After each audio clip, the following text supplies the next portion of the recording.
Welcome to Scene, where the art world meets the real world. Every 2 weeks, we sit down with emerging and established artists to offer a genuine glimpse into their lives and minds, all in an authentic and totally straightforward manner. I'm Carrie Scott, your host. And with 2 decades of experience as a curator and art historian, I firmly believe in the transformative power of art, if it's seen.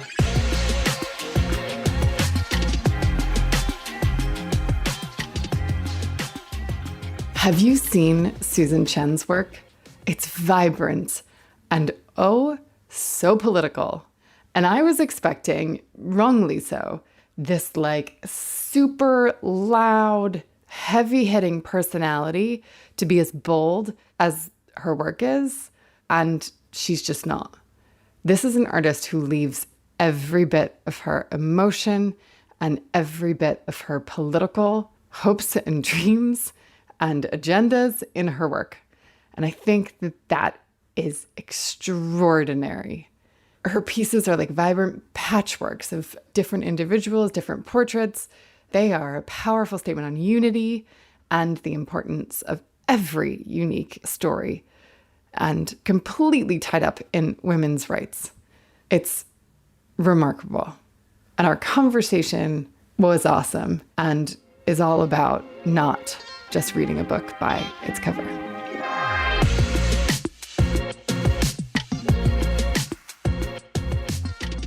Susan, hello.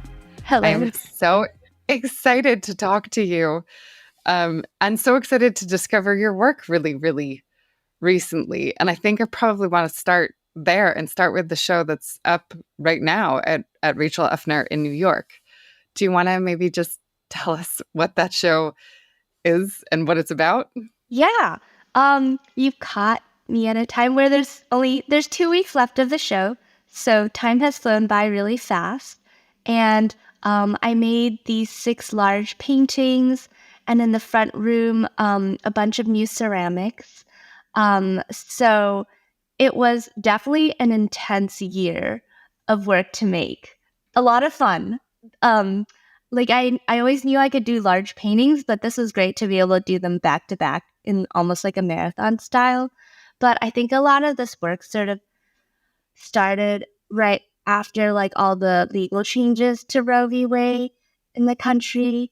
And it definitely sparked a lot of sort of a little bit of anxiety and advocacy and thoughts around just women's agency, and even how much control you have, and how much control do you really have. And even with things like when I was making the ceramics, sort of the marketing and packaging that comes on a lot of these women's products, it's very fascinating to see also how that creates your own self-perception, or how sort of these products that we live with every day, and then how it informs your idea of sense of self as well as those around you, and then how you see yourself moving through the world. Has your work always been this political? I mean, it's right. The show is called Plan B. Yeah. And it really is completely tied up in women's rights. And as you said, what just happened in America with the Roe v. Wade unwinding. But has your work always had this political kind of bent to it? It's funny because if you meet me, I'm the most non-confrontational person. And growing up, it was always politics, or you don't talk about it really at home. You're a girl, you shouldn't really have any sort of opinions, really, or to voice them out. So sometimes when I'm making this artwork, it does, when I look at it afterwards, I'm like, oh, it's just coming out somewhere. And I guess it's just all coming out in the work. And sometimes I don't, people will they'll ask me if I'm a political activist. And in my mind, I'm so I don't even think about it like that. I think it's more just life experiences and how they inform yourself. And it feels more personal than political, if that makes any sense. Yeah, it does. But then that almost that almost seems even more brave, Yeah, right? maybe. I feel like I'm in the studio, and so I have sort of a one-sided, very tunnel vision lens.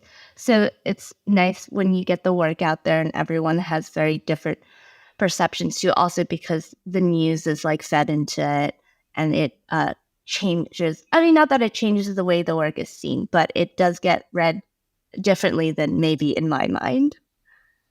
I'm kind of interested in that. Like I was obviously preparing for this interview and thinking about it, but I'm interested to know what the the reception has been. Like, have people mostly been excited about the work and grateful for it, or have you had like kickback?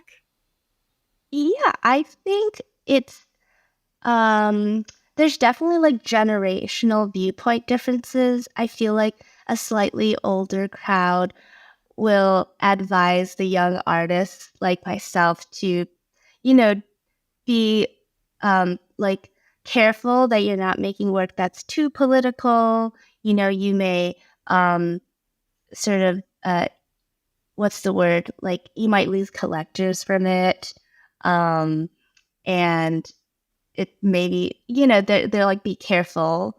And then sort of like the younger generation of Gen Z are like super excited, like I feel like advocacy is very much just like part of, I don't know, that generation of just like the everyday. And so yeah, it's been interesting to get different feedback. There's do you know the artist Lucy Sparrow?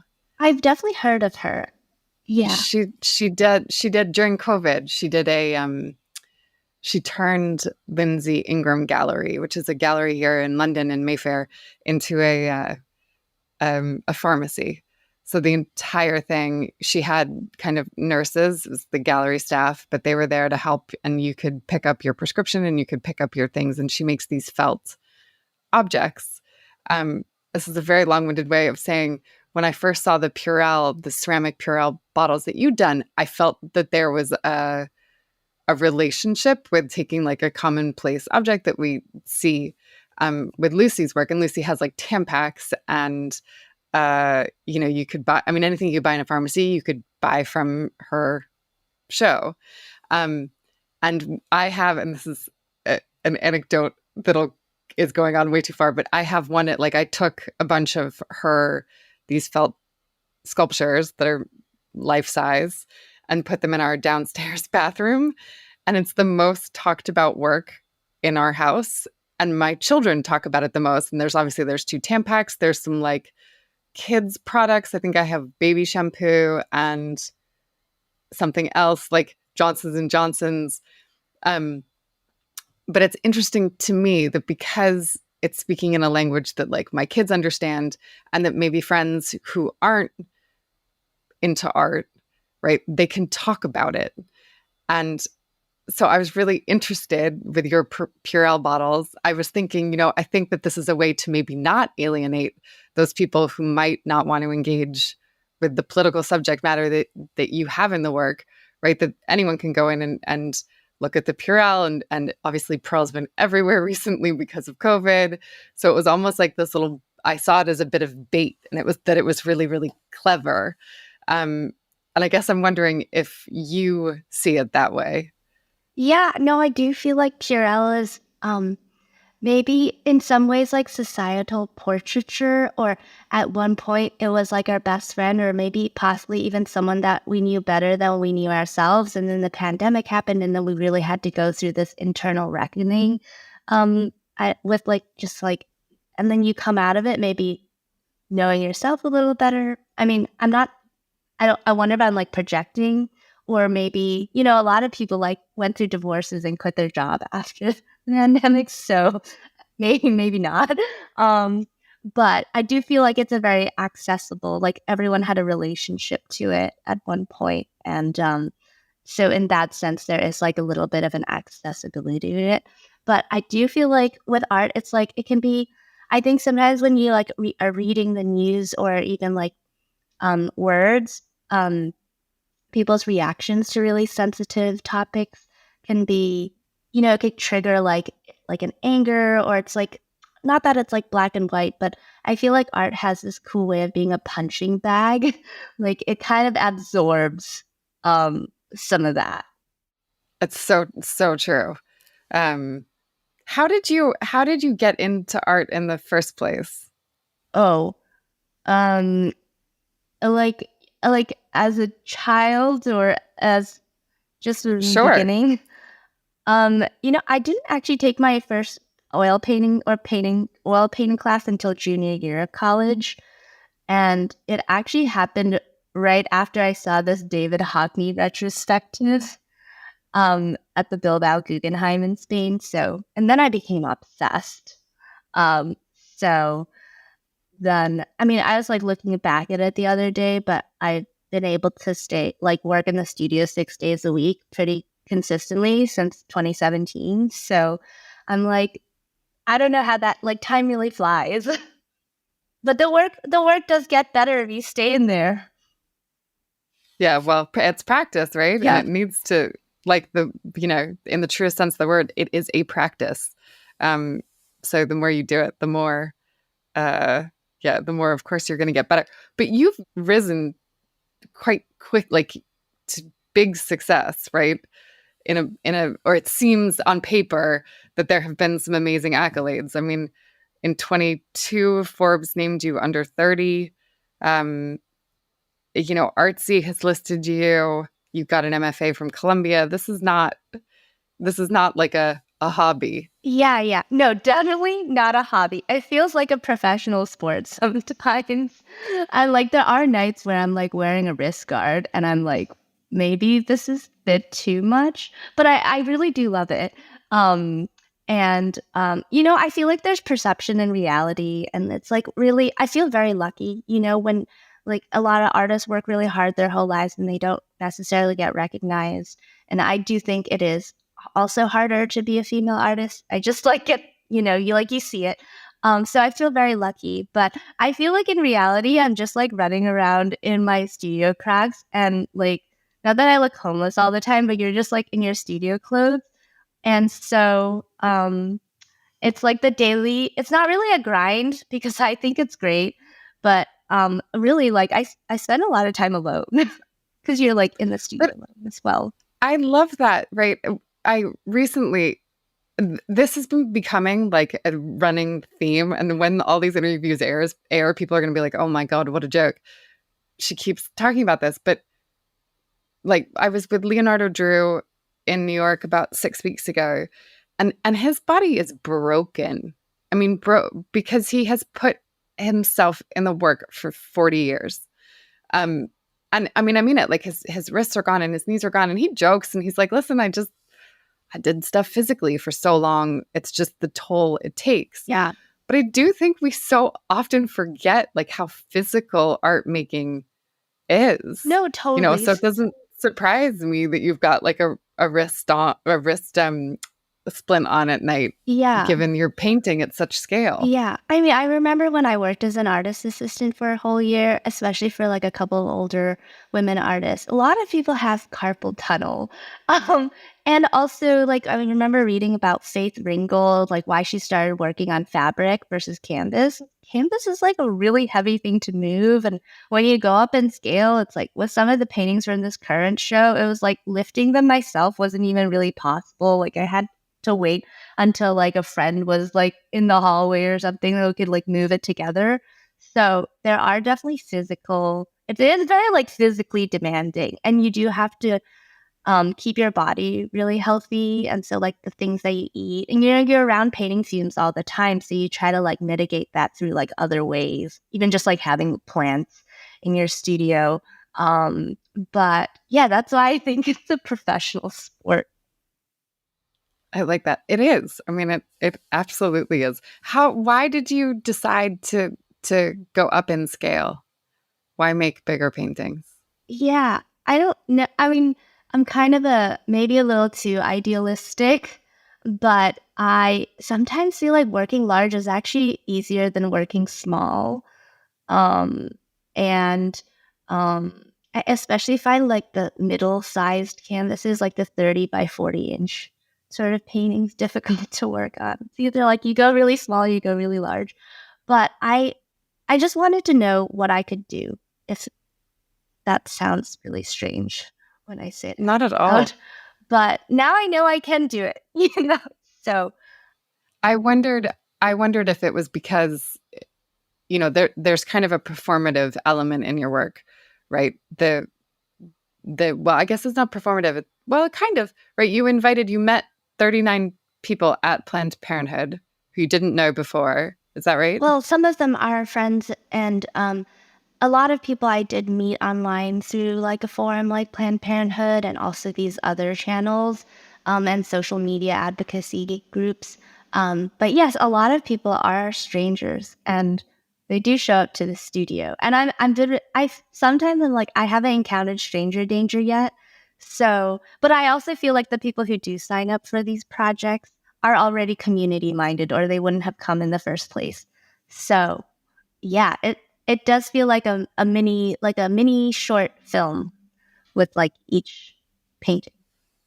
Is it hard meeting these women? Like, does it them inviting them into your studio, and then obviously you sit with them for a time and you hear their stories, and do you paint them, or do you take a photograph of them? What's the process?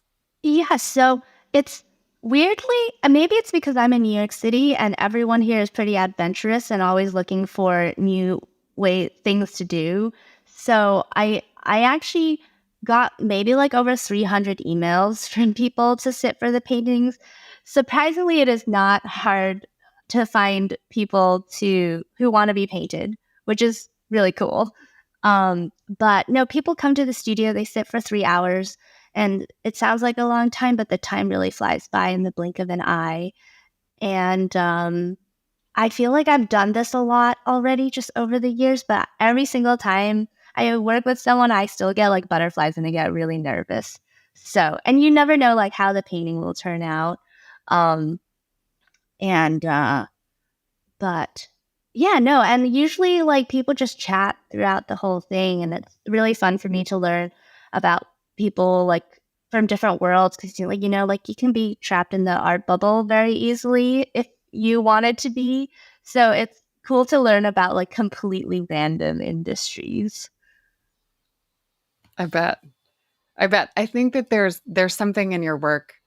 Um, there's this like crowded joy Yeah. that comes across in the paintings. And when I got your email a couple weeks ago, I clicked on it and was like, oh, wait, what is this? And there's this palpable sense of a crowded joy.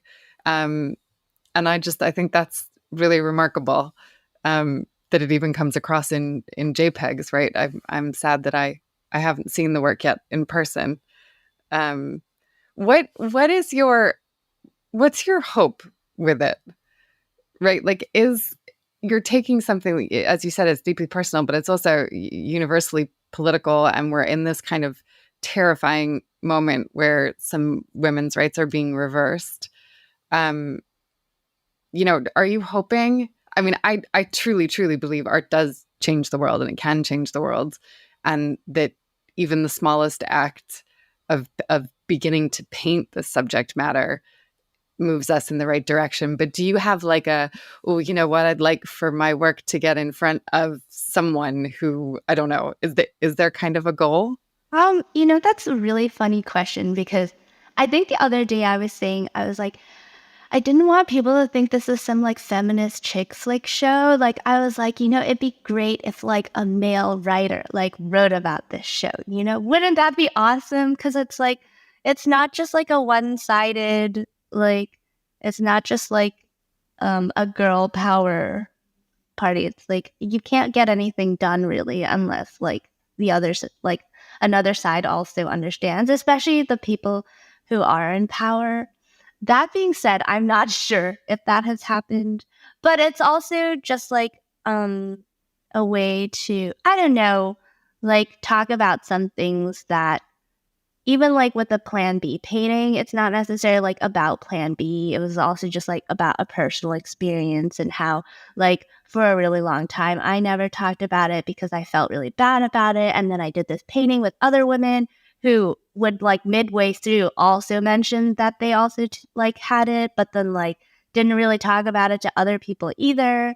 And just like the commonalities, like with abortions, is it's something in the UK, it's like 1 in 4 women get it, or like 1 in 6 in the US. It's very common. It's just like no one, people feel bad and like they feel guilty about it. And so I guess, I don't know, not that these paintings are supposed to trigger people to have conversations, but invoke some sort of empathy that it's kind of like very normal or like um just like it's like healthcare in a way. Um but yeah, I don't know if that answers it in short. It does. It absolutely does. And I think that, the work does do that. When Roe v. Wade got unraveled, um, I I was like, wait, what can that happen here? Um, and and interestingly, right, it's amazing what's available through the NHS in this country, because you can actually just go online, you put in your NHS number, and they will send you the medication you need. Um, and I mean, that for me, I was like, thank God that that's here and readily available to any woman who needs it. And that there's a degree of anonymity, because as you say, I think so many people find it hard to talk about openly. Um, even as a mom of two, I would find it hard now to say, right, that I needed to get Plan B or to get an abortion, but we would really struggle as a family. So I wanted to make sure that the options were there. Yeah. But I think it's wild, right? How hard it is. I mean, 1 in 4, I had no idea, right, that it's 1 in 4. We might need to fact check that one, but that was when I last read about it. Well, I mean, that wouldn't surprise me, right? It wasn't a stat that I thought, ooh, hang on a minute. It wouldn't surprise me. So I think, right, your work is already doing the thing that you wanted to do, because hell, we're talking about it. Do you have a sense of what's next? Do you have, you've obviously been planning this show for a year. Do you have a plan? I'm still thinking about it. Yeah, I'm definitely going to take like a month or something to come up with new ideas. There's a project that I'm really excited about, but when it involves other people, um, they can take, they can really shift the way that the project comes out. And, a lot of artists will be like, no, you're in control. You dictate what's happening. I think when it's about community, that definitely, you don't quite have that full control over it. So, but yeah, we'll see. I think, yeah.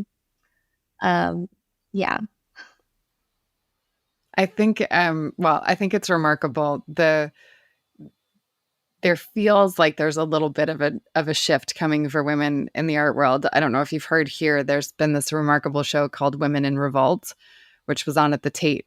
And it basically looks at art history in the UK between 1970 and 1990, because here we're kind of taught Barbara Hepworth and then Tracy Emin and nothing in the middle. Yeah. And that show, I think, is groundbreaking, because it is really open and honest about some of the stuff that you're talking about, childcare and the way that childcare laws changed here post-war. Pre-war, everyone had all this childcare because they wanted women working, because the men were all leaving. Yeah. And then in a post-war environment, they shut that all down and took it away. And obviously that meant women had to stop working in certain socioeconomic classes, and also that, like, I mean, all of these facts come to light that women were painting about, were writing about, were, excavating and talking about, that men in this country, you could legally sexually assault your spouse, like until the 1990s. And there was a collective of artists who made this the subject of their work. Yeah. And it, to see it in the Tate, but to have never seen it before was just remarkable. And it does make me think that, the art world is opening up, and we're willing to do some things, and people like Rachel giving you a show like this, or Lindsay at the Tate who curated the show, which she pitched in 2017. So it's taken her 7 years ostensibly to get the show off the ground. So I think that with a fair wind, we're gonna get to where we want to go. But as you say, right, it needs to be with men very much on our side, not us just here being like, come on, listen to us. Yeah, totally. Yeah, I mean, I like to remain hopeful, and it's just the younger generation, or even like Gen Z, everyone's just like a lot more open-minded. So, I mean, that's gonna trickle somehow. Absolutely. Tell me, this is a question I've asked all of the guests on the series. Is there, if you could own any work of art from any time period and you have unlimited budget, what would it be? Oh, the first one that came to my mind is the Catherine Van Hemsen self-portrait. Do you know what I'm talking about? I don't know. I think I'm like pronouncing her name wrong right now, but it's a self-portrait of this girl, and she made it, I think, when she was 20 years old, and I think it sits in a museum in Europe somewhere. I'm gonna have to go and find it and send it to you.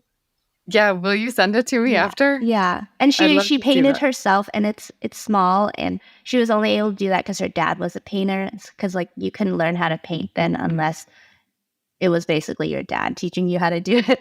So that was kind of cool one to see. I love that. Well, thank you so much for taking the time. We're trying to keep these interviews short into a half an hour. So that's it. I would recommend that anybody, anywhere, check out Susan's work. We'll put links up everywhere. But I think that, you're an incredibly exciting artist, and we're all lucky to have you. Thank you so much. Thank you for having me. Thanks for listening to this episode of the Scene Podcast. If you liked what you heard, I'd love it if you subscribe wherever you get your podcasts.